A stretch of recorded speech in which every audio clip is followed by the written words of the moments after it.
خواجہ معین الدین چشتی اجمیری رحمت در سے ملتی ہے۔ کیسے ملتی ہے سنو۔ آپ ایک مرتبہ اپنے ساتھیوں کے ہمراہ جنگل میں سفر کرتے ہوئے جا رہے ہیں۔ یہ اللہ کے ولی سفر زیادہ کرتے ہیں، اور قرآن مجید میں بھی رب تعالیٰ نے ارشاد فرمایا تم زمین میں سفر کرو تمہیں میری بڑی بڑی نشانیاں نظر آئیں گی۔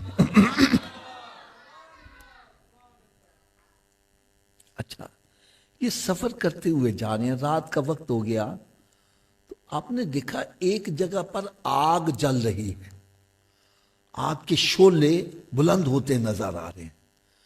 آپ نے ایک اپنے مرید سے کہا جاؤ یار دیکھ کے آؤ، یہ آگ جل رہی ہے، خیر تو ہے؟ وہ گئے، واپس آ گئے، عرض کرنے کے خواجہ صاحب یہ لوگ آتش پرست ہیں۔ کون ہے؟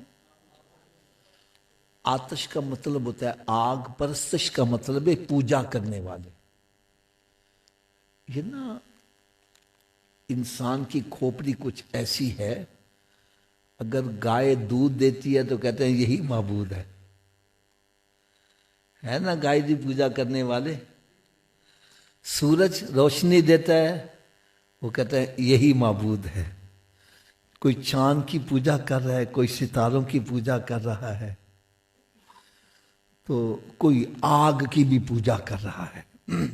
ان کو مجوسی بولتے ہیں، آتش پرست۔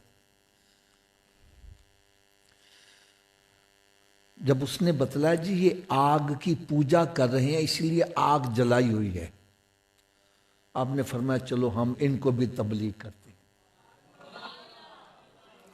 کیا کرتے ہیں؟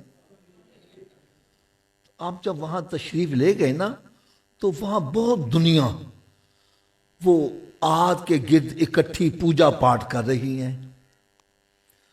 جو ان کا گرو گھنٹال تھا نا بڑا، آپ اس کے پاس چلے گئے، اور بھائی یہ کیا کر رہے ہو؟ کہنے لگے جی ہم آگ کی پوجا کر رہے ہیں۔ کیا کر رہے ہیں؟ کچھ ہی بولو تھوڑا جا۔ فرمایا کتنے عرصے سے کر رہے ہو؟ وہ جی ہم تو کئی نسلوں سے اس کی پوجا کرتے آ رہے ہیں۔ کیوں کر رہے ہو؟ کہنے لگا یہ جلاتی ہے۔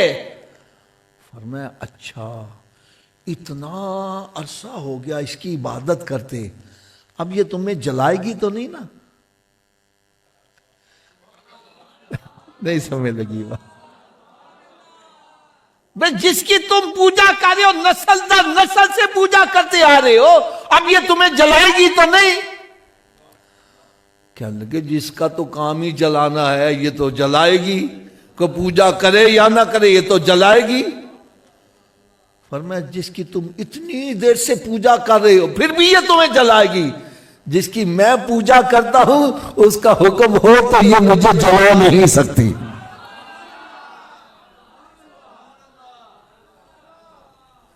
کہنے لگا ہے تسی کی کہہ رہے جی؟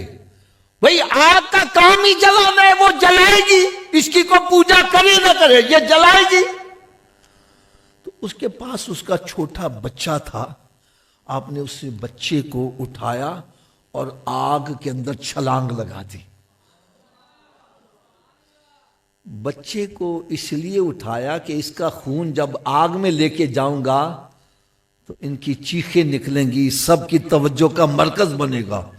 جب بچے کو اٹھا کر آپ نے آگ میں چھلانگ لگائی، ہر طرف سے چیخیں بلند ہوئی، او بابا بچے کو جلانے لگا ہے، او بابا دیکھو جلانے لگا ہے۔ سب کی توجہ کا مرکز بن گیا، اور آپ تھوڑی دیر آگ میں رہے، پھر جب باہر آئے تو دیکھا آپ کے جسم کا بال بھی نہیں جلا ہوا، اور آپ کے ہاتھوں کی برکت سے بچہ بھی سلامت رہا، وہ سارے کلمہ پڑھ کے مسلمان ہو گئے ہیں۔